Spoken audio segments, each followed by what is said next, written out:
You're viewing Tobago Updates Television, your exclusive gateway to Tobago, broadcasting the beauty of this island paradise to the world.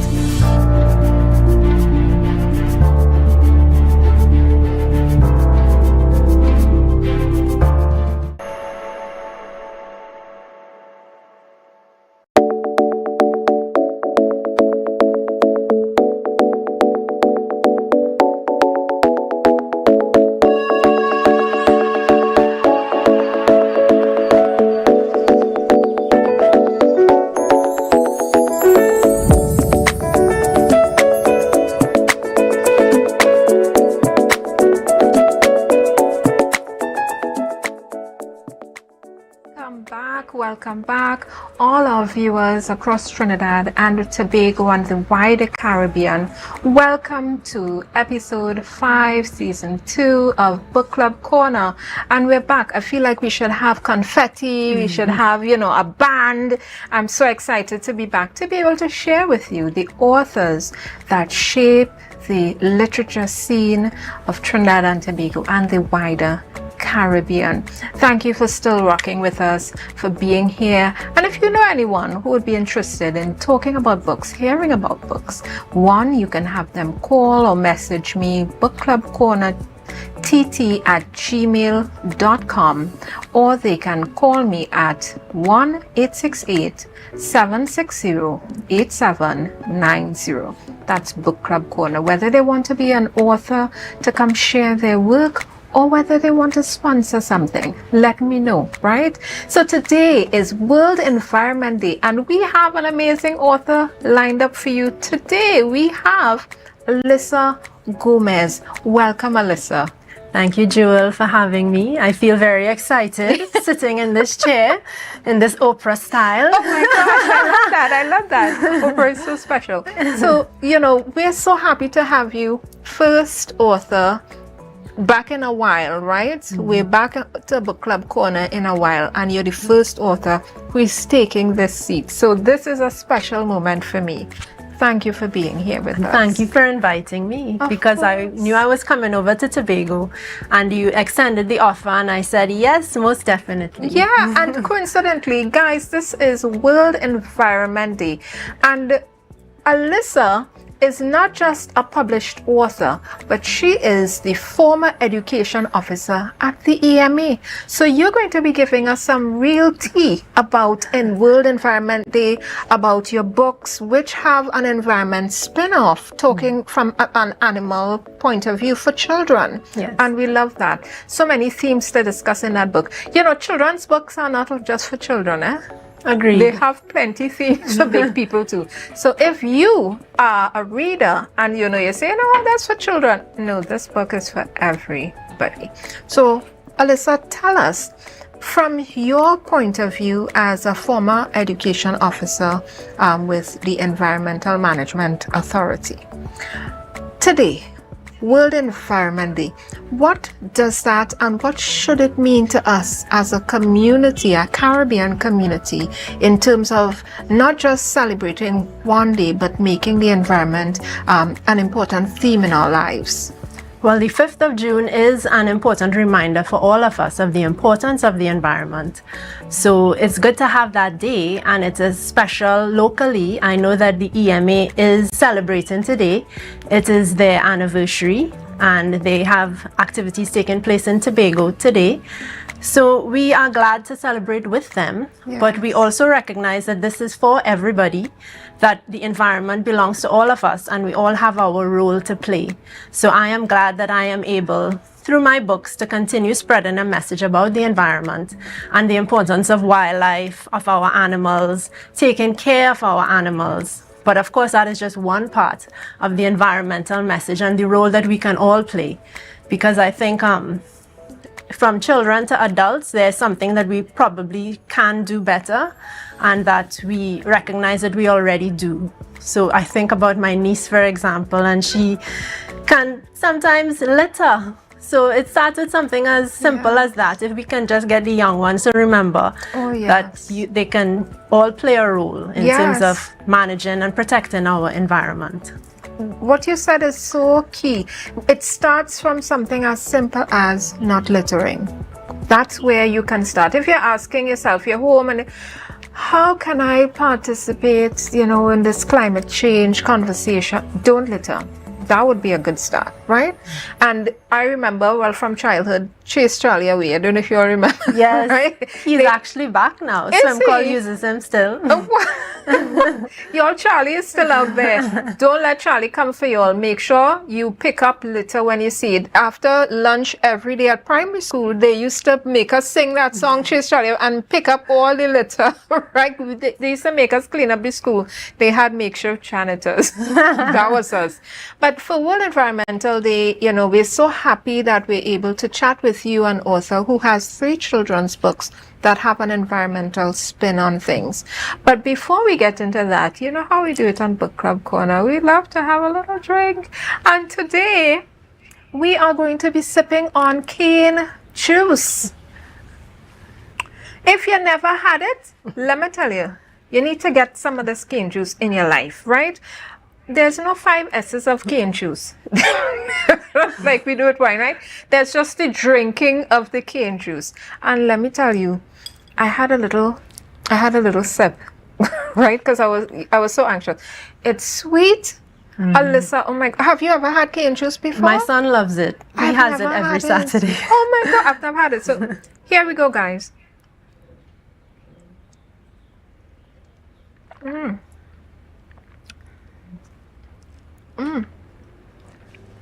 Y'all, this is addictive. This is very addictive. Just now. And the guy that we get it from at the market that we go to, he always touts the nutritional value of it. Tell me more.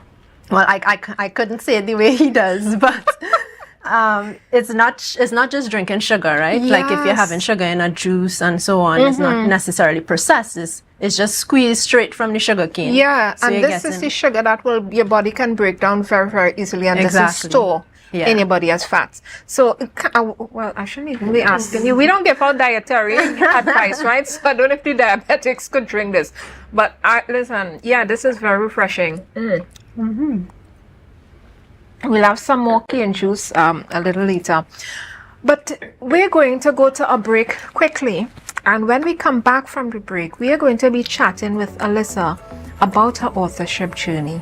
So stay with us, come back with us, give us 2 minutes, let's pay some bills, and we'll be back with you talking with Alyssa Gomez, 3-time published author. Tobago, the date has been set. Saturday, June 22nd, we head to the Jade Monkey once again for the launch of their 2024 Jufi and Mass Band presentation for Tobago Carnival. On Saturday, June 22nd, we gather at the Jade Monkey to get a glimpse of the Jade Monkey Mass presentation for 2024, the Tobago Festival, and also the launch of the Jade Monkey Jufi, Monkey See, Monkey Do. I come from the Twin Island. Get ready for another year of Tobago Carnival with the best band in Tobago, Jade Monkey Mass and the Jade Monkey Jufi. So come out on June 22nd as we launch Monkey See, Monkey Do Jufi, and for Tobago Mass, the Tobago Festival's presentation brought to you by the Jade Monkey. This one powered by Carib, Digicel, and Next 99.1 FM, a member of the TTT Limited Media Network. Jade Monkey. Go down in the center, go down.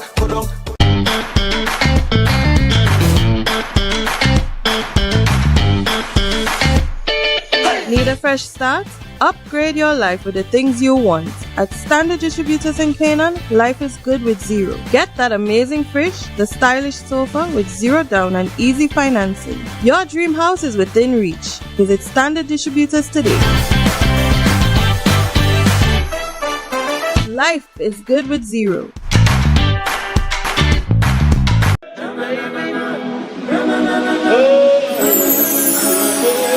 I can't live without you, I can't be without you for too long.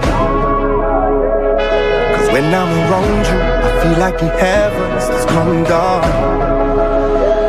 I feel it in my soul every time we on the road, it's a miracle. A million strong come together. It's a different type of thing down there. And we party till we drop down there. With a lot of pretty girls down there. Down in Tobago.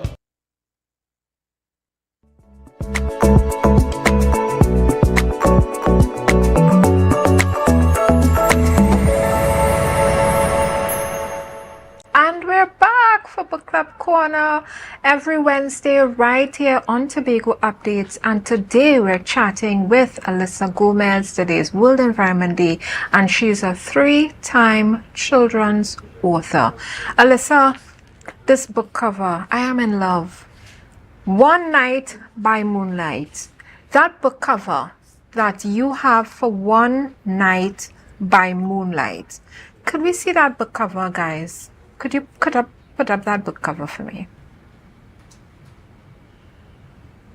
One Night by Moonlight. While they're getting the book cover ready, when I saw this book cover, it's just something that makes you want to open this book, want to touch it.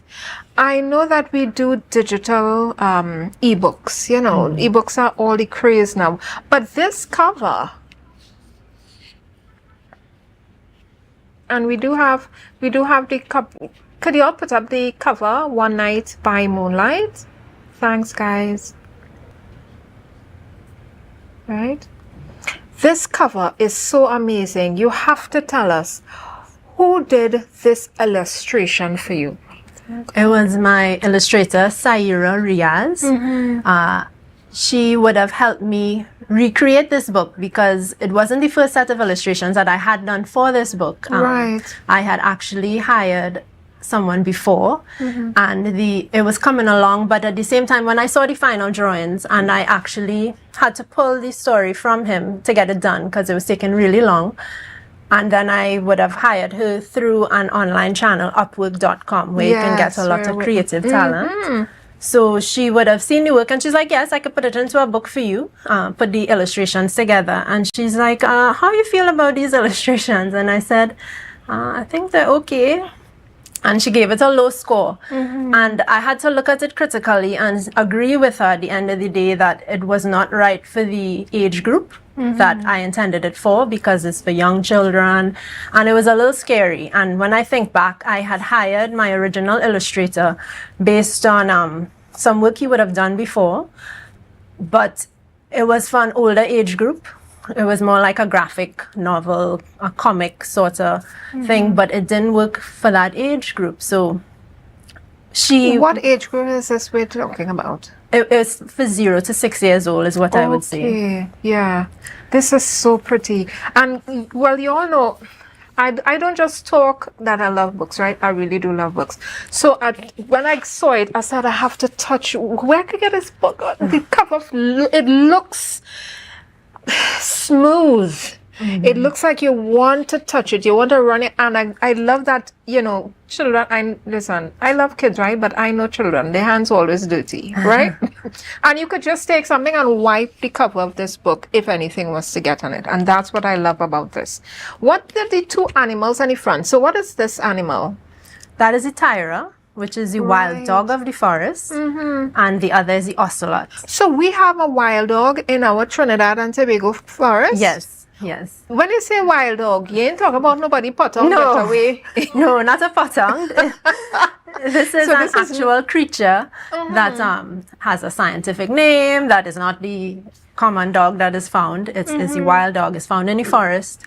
And it tends to actually come out more in the daytime. Right. But the ocelot is more nocturnal. Yes. So, but they meet for a nighttime adventure. So how are they friends? One is Mr. Daytime, one is Mr. Nighttime. Well, sometimes the creatures would come out at different times. Yes. Because I remember seeing an ocelot from my home once. Ooh. And it was in the daytime, but they more come out at night. Yes, because they have the good eyesight, right? Yeah. They can see at night. Yeah. Don't play with them. Well, you know, cats generally see well at night. Don't play with them.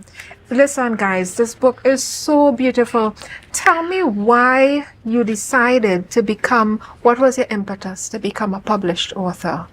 I felt like I had a story to tell, and I got into children's literature, just reading to my son. When he was born, I started reading stories to him. From the time he was a baby, so he couldn't move. He was a captive audience, 3 months lying down on the bed. So I read him books that I would have kept, that I treasured, and I wanted to pass on. So it was stuff like Heidi and The Secret Garden and stuff like that. And just from reading a lot of books, I felt like I kind of understood what what kind of stories children wanted to listen to. And I felt that there was a little gap in terms of what was available and just telling a story that children can relate to, because a lot of the stories they read about would be about animals that are not necessarily found in our environment. So sometimes he would tell me a story. In addition to the stories that I would read to him, he'd be telling me a story. So this was one of the stories that I created for him. And actually in the original version, it was only the ocelot. Oh, really? But when I actually decided to create it as a story for children, I said he needs a friend. I love that. Yeah. I mean, everything is better with friends, right? Yes. And company. And listen, we love a good company here at Book Club Corner. So when I saw these two together, they look so cute. Y'all, I mean, come on. And there is something about this cover that just draws people in. So I think my illustrator did a great job in terms of capturing that cute ocelot face and just making it appealing to a child and even bringing the nighttime, just making it lively, because you know nighttime can be a little dark and so on. Scary, right? Yeah. Well, I wasn't that child. I love the dark. I love the nighttime.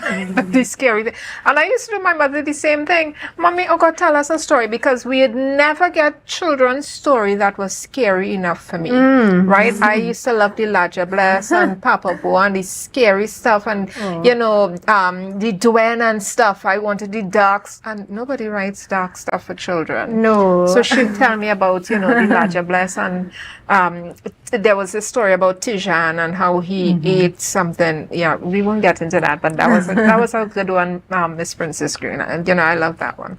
But tell me a little bit, before we go to break, tell me a little bit about this particular story, because the book I read was That Amazing Capybara. And we're going to get into that, right?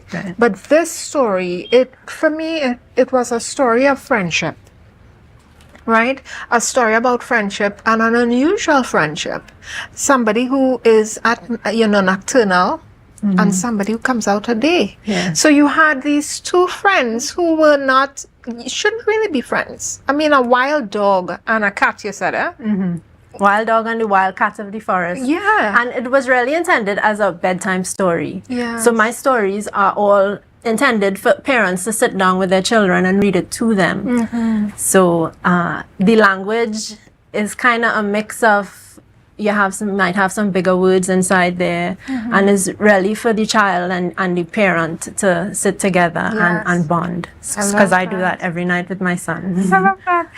Ladies and gentlemen, y'all in TV land watching, we're going on a quick break. We're going to be back to chat with this author about her authorship journey, publishing, why publish and be self-published. It's not as easy as it looks, but she's going to break it down for us. So we'll be back in a few minutes.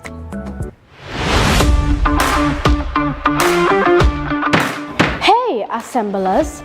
I am Kimura Reed, your presiding officer for the first ever primary plenary debate to be done nationally under the People's House. Join us at 10 a.m. on Thursday, June the 6th, 2024 at the Assembly Chamber as 18 primary schools from the east, west, and north of the island will engage in a thought-provoking debate on the impacts and effects of the SEA examination as members of the THA.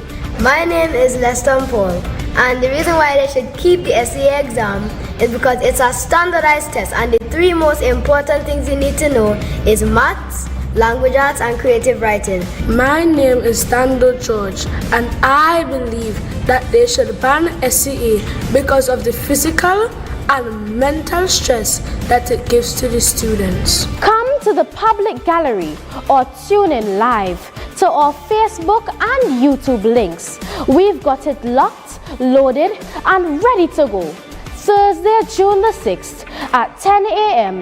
This is certainly one for the books.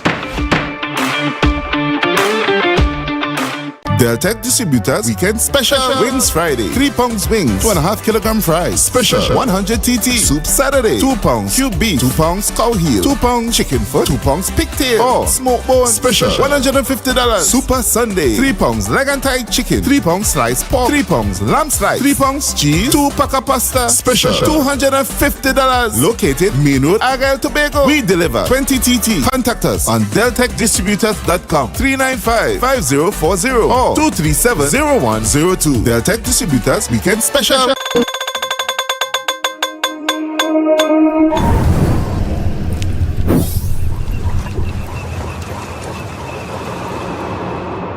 No place like home, home, home.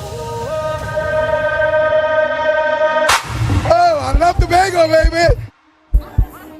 When we outside, it's an ocean of love. All that we align to the stars up above. Let we dance now, take a chance now with me. And we go jump till morning. Look, the moon gone sleeping. Tell them we not leaving till the last drop of a canal is madness in the capital. So I feel like I run in tongue again. Jump and shake the ground again. We with all my friends and them. No place like home, home, home.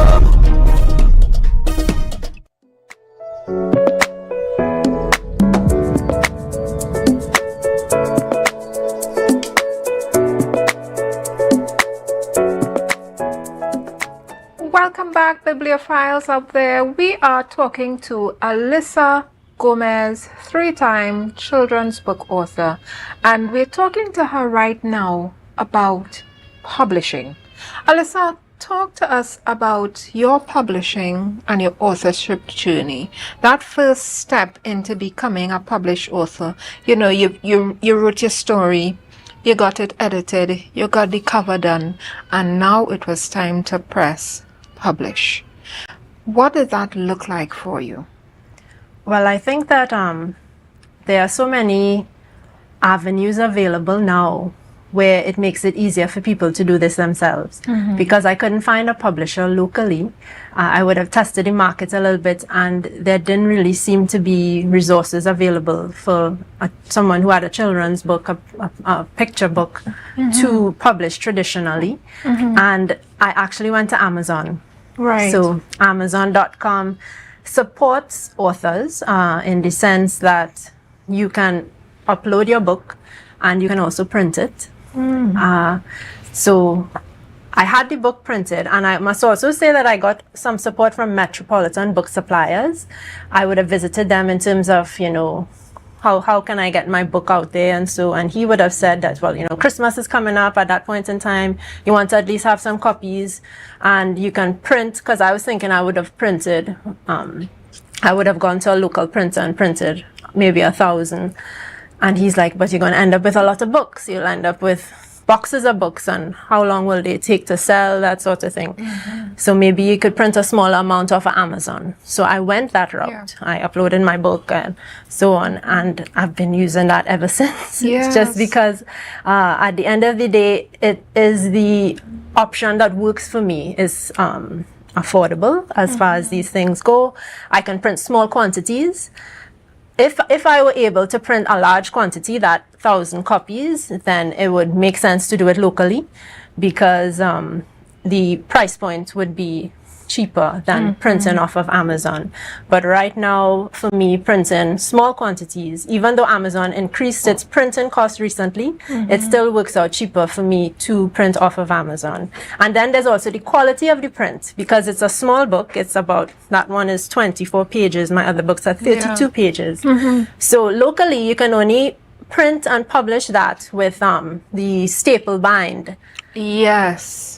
But with Amazon, they print it is like a perfect bind, which is a really solid book that would stand the test of time. And I would have approached a local printer when Amazon increased the price, and I said, you know, can you all do this? And they're like, well, we can do it staple bound. And I'm like, but it's not as hardy. And they disagreed with me, but I mean, I have a lot of books for my son, and I recognize that that staple bound is not the stronger thing if it is you want a book that you're going to keep in the long term. I have to agree with you. You know, publishers out there, I would put my 2 cents in with Alicia through it, right?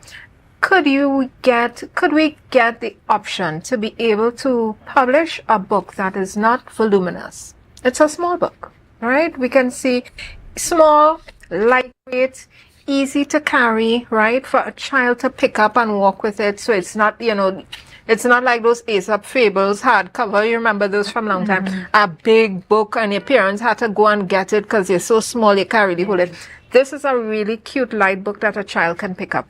And so publishers, we need to be able to get this, you see this kind of binding that isn't stapled. And for those out there who may not know what we're talking about, picture a copybook, right? And your copybook is stapled down the middle, and you could just pull out those pages because we used to pull them out, right? Those are not ideal for publishing a book, right? So what she's saying, what Alyssa is saying is that Alyssa is saying that she was not able to get this type of binding. They were going to put a staple here, a staple there, a staple there, right? We want this type of binding, this all in one. So you can't even get to the back of the book to pull out these pages. And trust me, when children have these things by themselves, I know some curious little, you cannot give them those staple bound books and expect that to last. So I like that you're bringing that up. In terms of the cost, let's for 1 minute talk about that cost of clearing it in customs. When we talk about local publishing, we are going to escape that customs price of having to clear things because we're publishing right here. But when we have, you know, small authors, when I say small authors, I don't mean you're minuscule in size, right? But I mean that you're only doing small batches and you haven't probably gotten to the point of selling 1,000 books. Right? Where are you going to get books at a reasonable, a publisher to print it at a reasonable price so that you can offer the public, the reader, at a competitive price right here in the market? And if you're saying, you know, it's cheaper to bring it in, clear it through customs, pay that, and still cheaper than publishing a small batch here in Trinidad and Tobago, that is worrying. Yeah, I would have run the figures, and even as I said, Amazon increased the unit printing cost recently, and I looked at it again, and by the time you add duty, VAT, shipping, and you bring it into the country, it still worked out cheaper for me.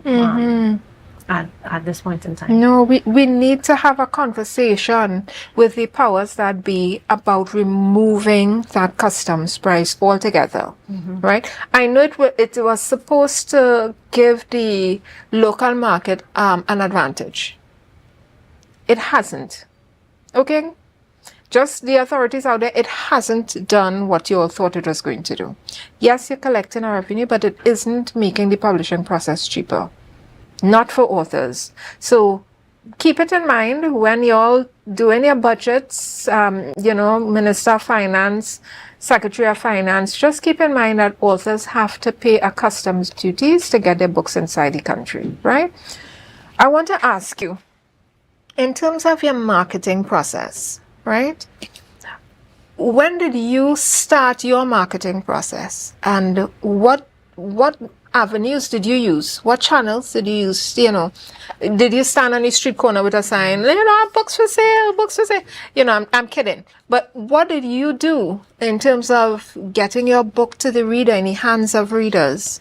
Well, I have to admit that is a continuous process in terms of figuring out the marketing, because I tell everybody it's easy to produce a book, even with the challenges of self-publishing, but actually marketing the book is where the work is and will continue to be, certainly, to stay relevant, that your book stays in the public's eye and so on. So I kind of figured it out as I went along, and I would have built a Facebook page, and I've built a little brand for myself. It's called Tales from Kairi. Yes. So I would have chosen the name of Trinidad before it was colonized. Yes, by the Columbus. Amerindian name. Yes, so Tales from Kairi, and I have in my logo, I have El Tecuch, because that has Yes. special meaning for me.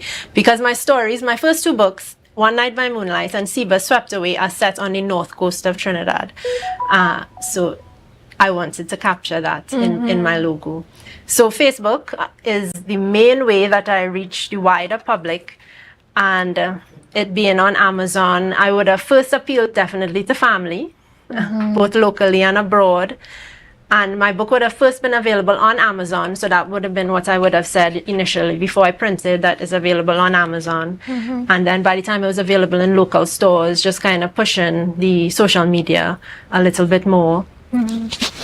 So yeah, at this point I also continue to look for ways to reach the Trinidadian diaspora, because I feel it is a book that can appeal to Trinidadians abroad who want to maybe have their children, their grandchildren familiarized with what they would have had when they lived on the islands. So I'm still trying to figure that out, is what essentially it is, this how to reach the Trinidadian diaspora. We're gonna talk after. You know, so I'm a literary publicist by trade, right? So I help authors get the visibility that they need, so that one, people know about them and their book, and consequently that will affect your book sales, right? So we'll talk about the diaspora after the show. But for right now, we're going to be going on a short break, and when we come back, Alyssa is going to be reading for us from one of her books. And, well, you know, I can't wait. I love to be read to. So see you back in a few minutes.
With Alyssa Gomez, 3-time children's book author, and we're going to be getting a taste of her books, and she's going to be reading for us.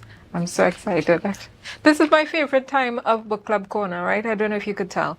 Alyssa, which books will you be reading from today for us? I'm going to do a little piece of Siba Swept Away and also my newest book, That Amazing Capybara. So Siba is the second book that I published, and That Amazing Capybara is the third. Very good. So let me get comfy with my cane juice and I'm ready. Okay, so I'll give a little prelude to this part. Siba went off with her friend Tayo, who is an oil bird, and he would have told her not to go because she's too small. She's a very small fruit bat, but she didn't listen. And what happened was, as the title says, she got swept away in a storm, right? So this is after she's swept away. She doesn't know where she is. She woke suddenly when a rumbling engine sped past. The blast of air from the movement tossed her into the air. She flapped her wings to stay up.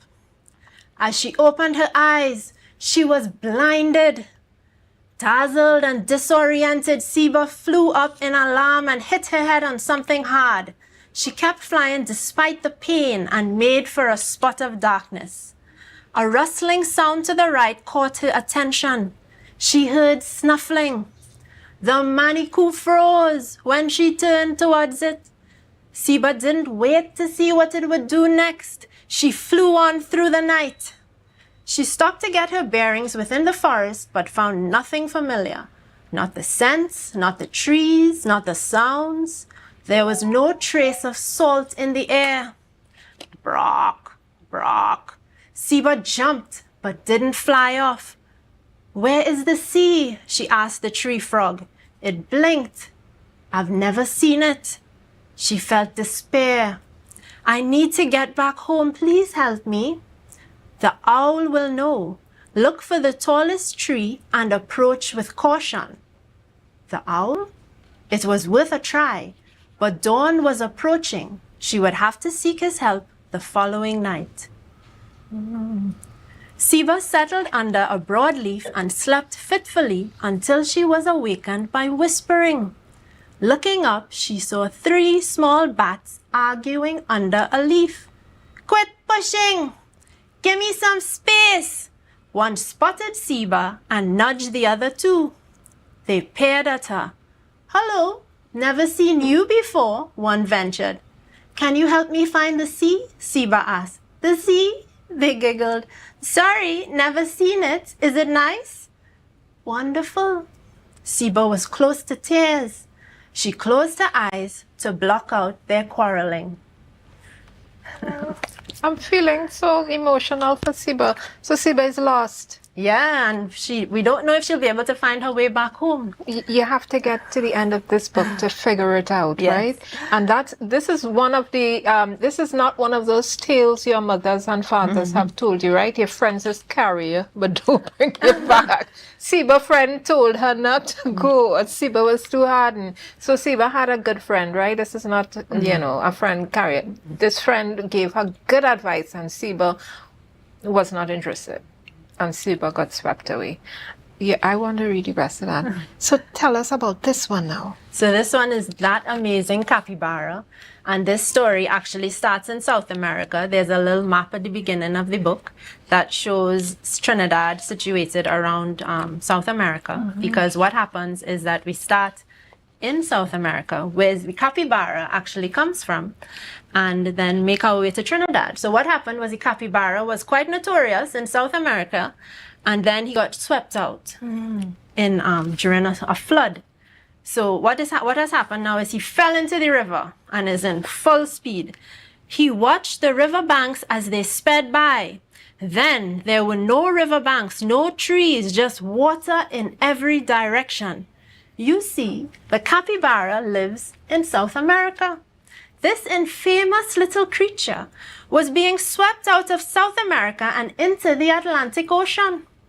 Luckily for him, the island of Trinidad was close by and getting closer by the minute. The raft smashed onto a lip of land and the capybara scrambled off. He wasn't sure where he was. He hailed an egret that was stepping through some tall grass and inquired as to his location. Trinidad, the egret responded. This meant nothing to the capybara. He stared almost stupidly until the egret rolled his eyes and flew off. He walked through the swamp until he came upon an agouti. He asked the agouti for directions to the largest river he knew. The agouti stared at him. He hadn't understood a word. The two of them spoke incomprehensibly to each other for some minutes before the capybara realized that a different language was spoken on this piece of land. If the egret had stuck around longer, he might have told him that he had moved from a Spanish-speaking territory to an English-speaking one. The egret was bilingual, of course. Birds that travel long distances have to be. Y'all, let me rest on the cane juice. I heard so many themes coming through in your story.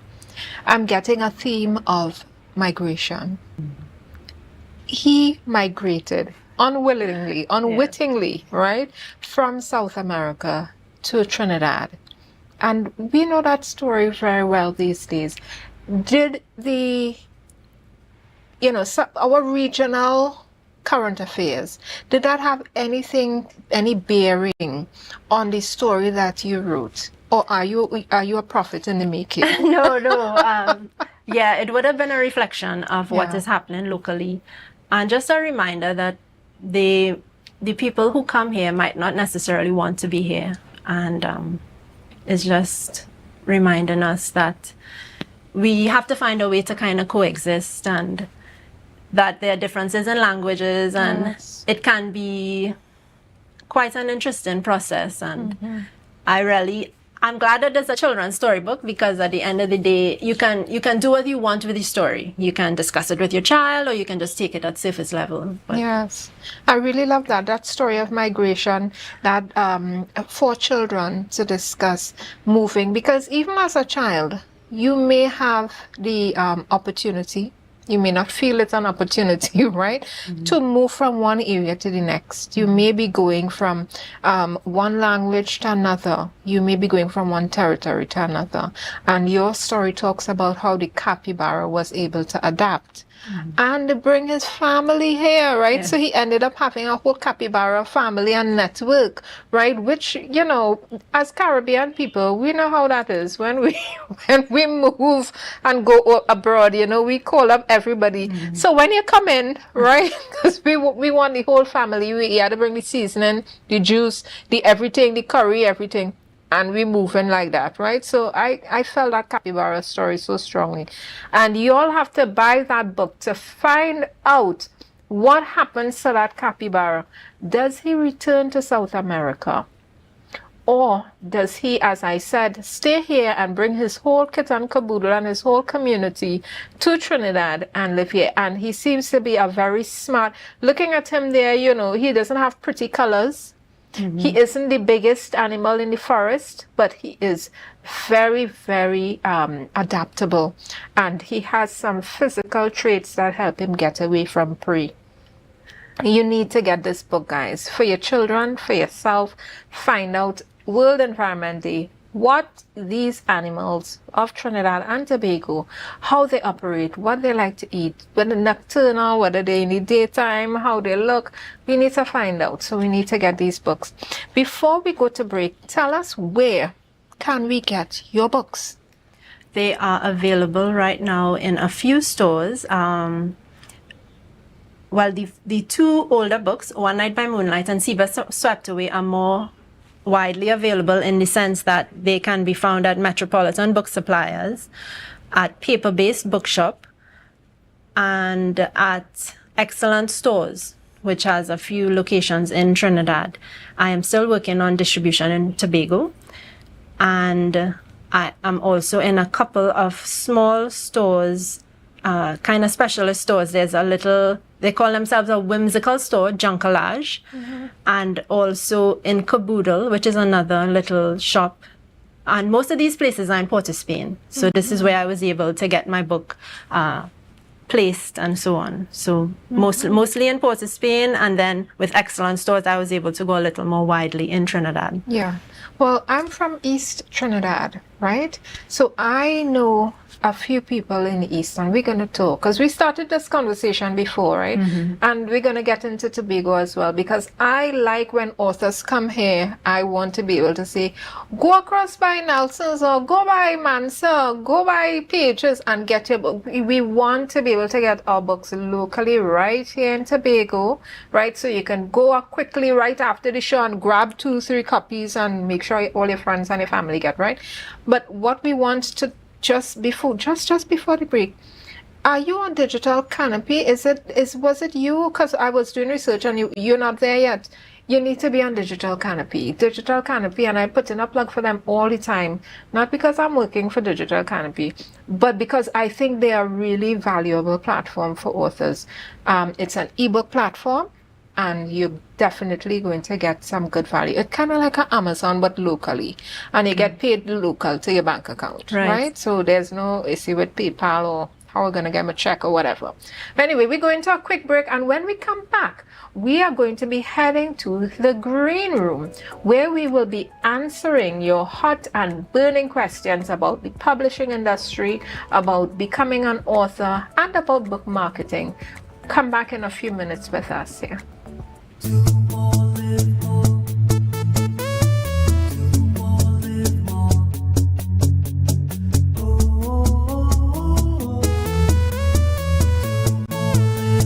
This is how it's gonna go.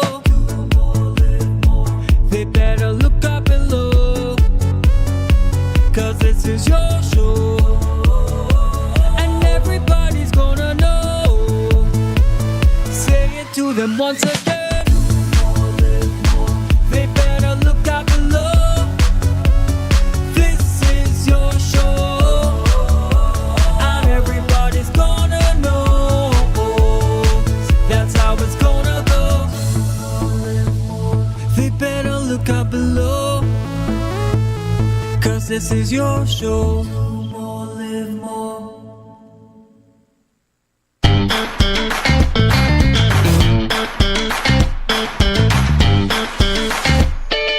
Need a fresh start? Upgrade your life with the things you want. At Standard Distributors in Canaan, life is good with zero. Get that amazing fridge, the stylish sofa with zero down and easy financing. Your dream house is within reach. Visit Standard Distributors today. Life is good with zero.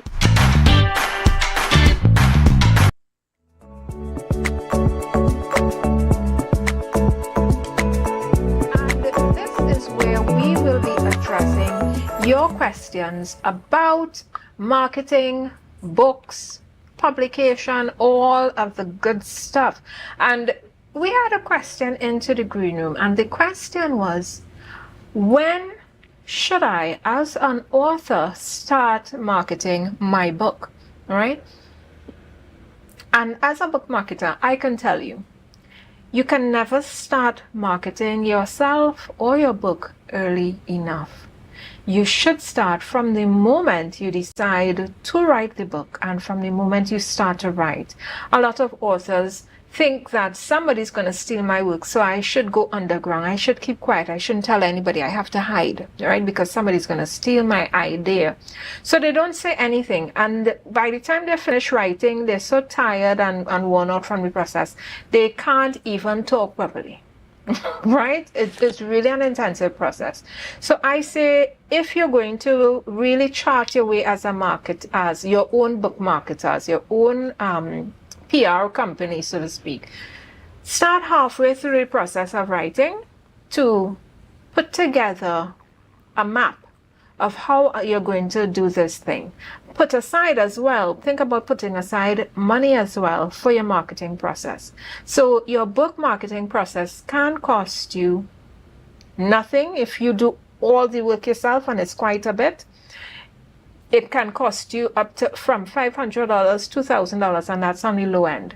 And it can go all the way up to $10,000. It really depends on your budget. I mean, it can go past that, but I put a cap on it that way so that, you know, you could say to yourself, well, what is my target in terms of saving that money for my marketing process. So I would say save as much as you can as you're going along. Put aside, you tuck away some money in a little area, whether it's a separate bank account, whether it's in a cash band, whether it's in the back of your purse or your wallet.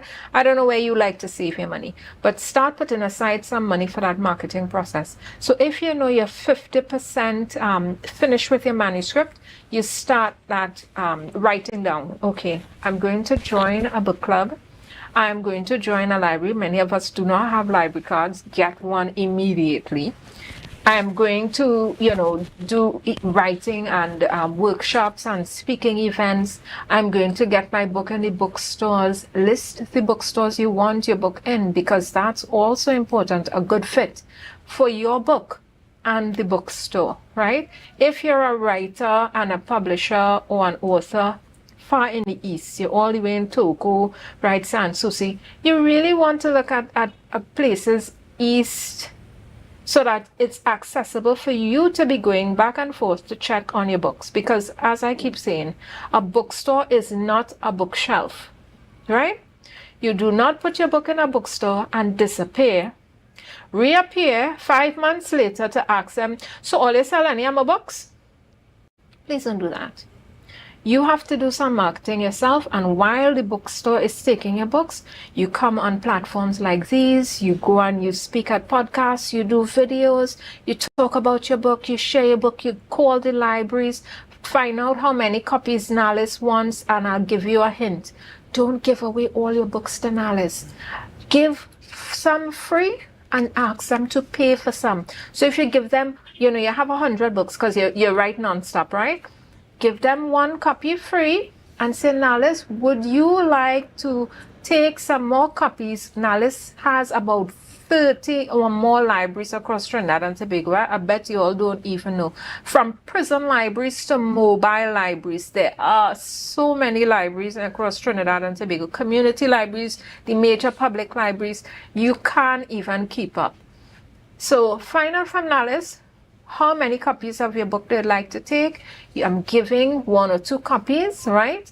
And you can purchase some more copies for all the libraries you would like to put them up. Go to your alma maters, go to your schools and tell them, listen, I have a book. I would love to donate a copy or 2 to my school, your high school, your primary school. If you went to university or not, you can still go back and ask them, listen, I would love to put my book in the library, right, at the University of the West Indies or whichever university you went to. Give them a copy of your book and do a session with your university, do a session with your school.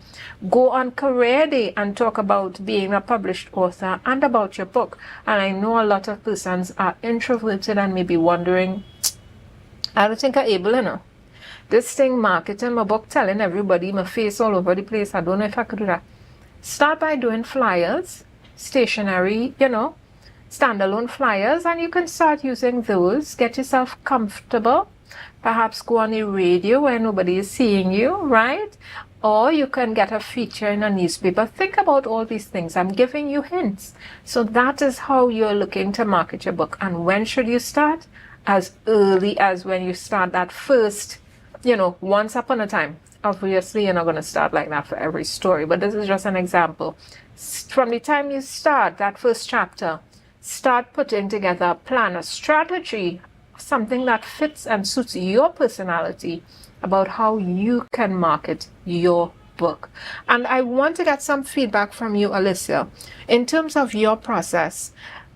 Can you lend any tips, hints to authors out there about what they can expect or what would be a good way to market their books? Well, I have to agree with everything that you said. And I think for me, I didn't start soon enough. So when it is you are now building a social media presence after your books come out and you're slowly gaining followers and so on, you find that a lot of the content that you would have put in before, it never reached a lot of people. So then you have to get it out there again. So as I said, it's a learning experience for me in a lot of ways. So hearing people like you and getting just kind of feedback from people who have been in the industry for a while is so important for those of us who think that it's not just writing a book at the end of the day. The marketing is really the difficult part and the part that you keep working at. Yeah. And I wanna season that word difficult with some salt, right? Because when we say difficult, I don't want to scare the writers. I don't want to scare the authors. Your job is to write. It's going to be easy. You already have the story. You just have to find that inspiration to keep it going. But, something is difficult when it is not your cup of tea. It's not your wheelhouse. But it can be, right? So I'm just putting it out there. It's going to feel like, there's a learning curve. Mm-hmm. I don't know everything. I have to get competent at marketing. Yes. But just remember that you can become competent at marketing and you don't have to learn everything all at once, right? You don't have to do everything all at once. You don't have to learn everything all at once. You can call people like me and we'll help you, right? So just putting a plug out there. If you need a book marketer, give me a call and let's help you, right? So as we wrap up, I want to thank you all for being here with us today, for tuning in again, right? I'll be coming back out of hiatus. We want to thank you for tuning in with us. And we want to thank Alyssa Gomez, the lovely Alyssa Gomez, for being here with us today with her 3 books, One Night by Moonlight, That Amazing Capybara, and Seba Swept Away. We want to thank you for being here with us with your 3 books on World Environment Day, and tuning again with us next week, Wednesday at 11 a.m. right here in beautiful Scarborough up at Tobago Updates, when we chat with this wonderful author, Daniel Francis, about his self-publishing journey and his book, and what he has created a community called the Authors Village. We want to talk with him next week, Daniel Francis, so tune in for that next week. And before we go, we want to also thank our part sponsor of the Green Room, Mansa Enterprises. Thank you so much for sponsoring the Green Room. Mansa Enterprises is a book and stationery store, and that's a new store in Calder Hall, and she loves to take local books. So I'm just sending our local authors there, as well as I'm sending our readers there. So if you're a reader and you're looking for a local book, get yourself down to Mansa Enterprise, the book and stationery store in Calder Hall. She has a wide range of local books, and we're hoping that very quickly we're going to be seeing this on the shelf at Mansa as well. So thank you very much, Mansa. And I want to also thank my good friend Neve. I can't forget Neve from Eye for Design. He is giving me a centerpiece every week. Let me tell you, this beautiful centerpiece here, Neve just brings the beauty. He brings the aesthetics.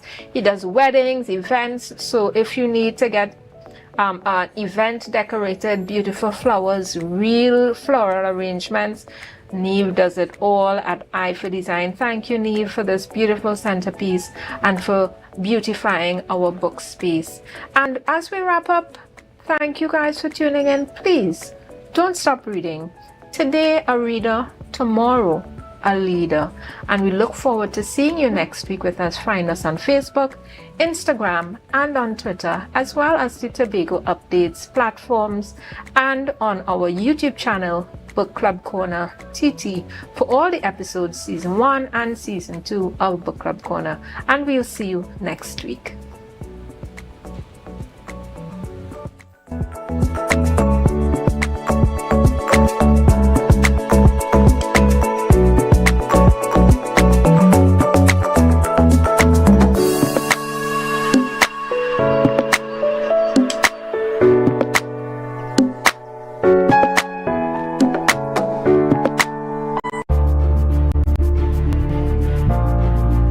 You're viewing Tobago Updates Television, your exclusive gateway to Tobago, broadcasting the beauty of this island paradise to the world.